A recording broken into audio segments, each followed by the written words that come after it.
তখন আমার বয়স ২২। আমাদের ফ্ল্যাট তৈরি হচ্ছে। কিছুদিন আমরা একটা বাড়িতে ভাড়া থাকতাম। এক বিধবা মহিলার বাড়ি। একা থাকতেন তিনি।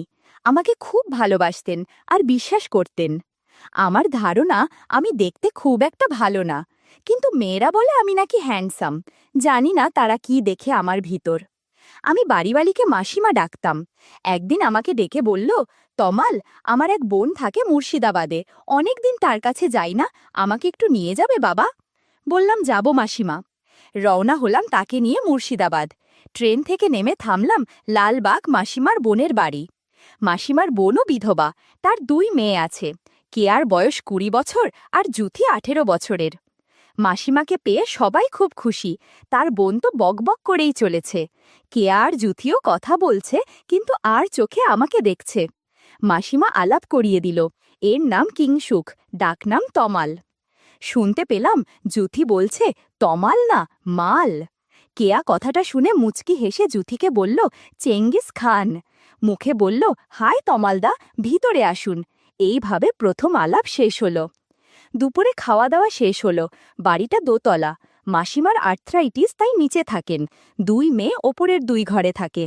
আমাকে কেয়া তার ঘরটা ছেড়ে দিয়ে জুথির রুম শেয়ার করল। মেয়েদের ঘরে একটা মেয়েলি গন্ধও থাকে। আমি রুমে ঢুকে সেটা টের পেলাম।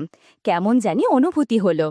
Single bed, reading table, attach bathroom, একটা আলনা, ওয়ার্ড্রপ আর একটা বইয়ের আলমারি। আমি আমার সুটকেস খুলে টাওয়েল আর পায়জামা বের করে বাথরুমে যাব ফ্রেশ হতে। দেরি হয়ে গেছে বলে আগে লাঞ্চ করে নিয়েছি সবাই।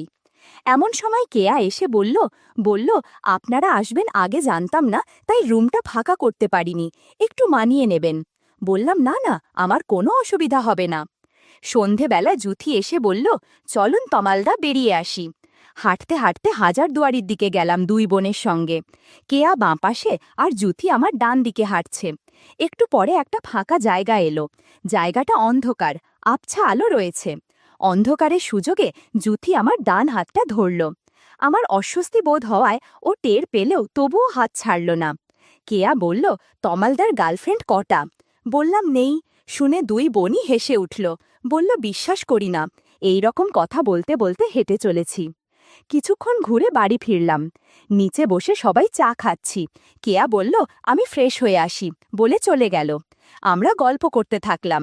কেয়া ফিরল প্রায় ১ ঘন্টা পর। হেসে বললাম, বাথরুমে ঘুমিয়ে পড়েছিলে নাকি? ও কিছু বলল না, শুধু হাসছে, কিন্তু ওর চোখ মুখ কেমন জানি লাল হয়ে আছে, খুব ফ্রেশও লাগছে না।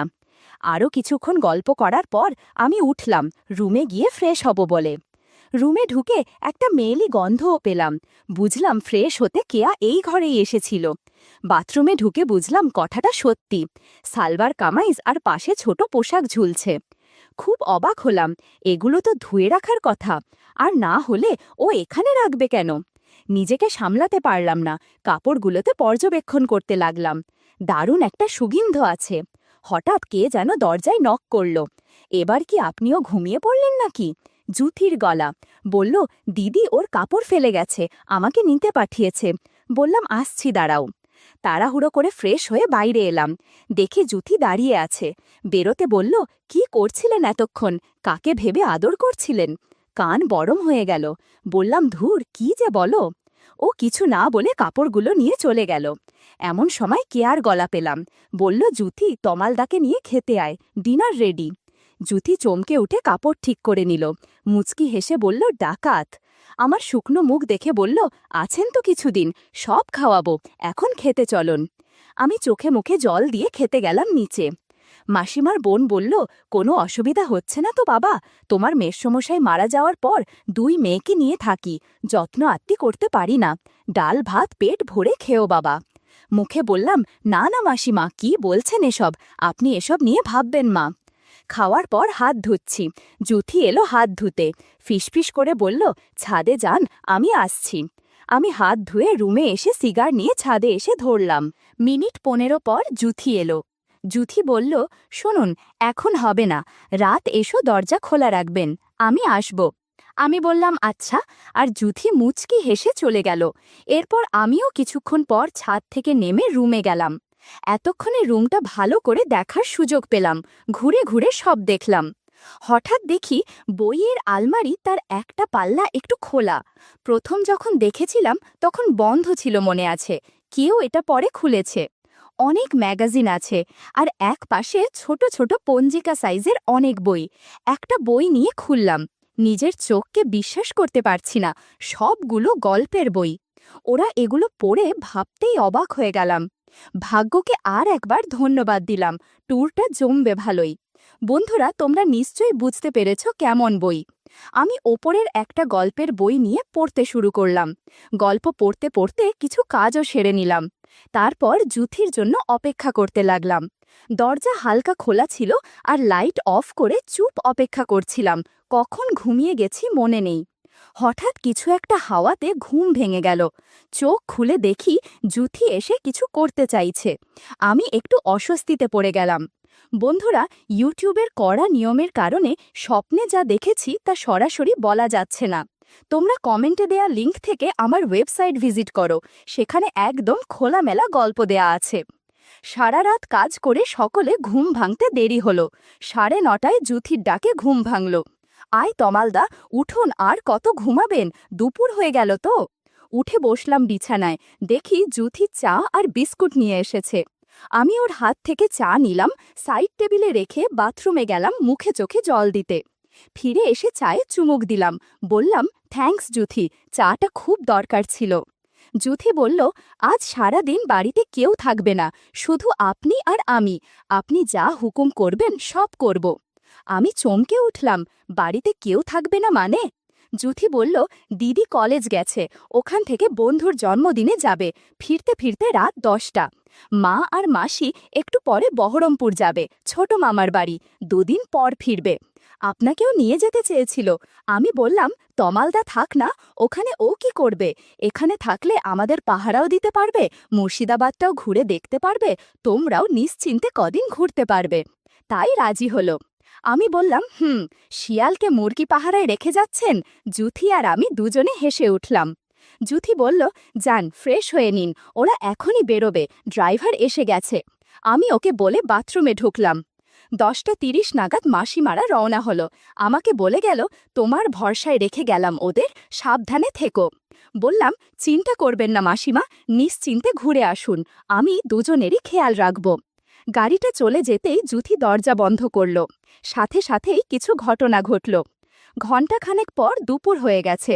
দুজনে স্নান করে দুপুরের খাবার খেয়ে নেব।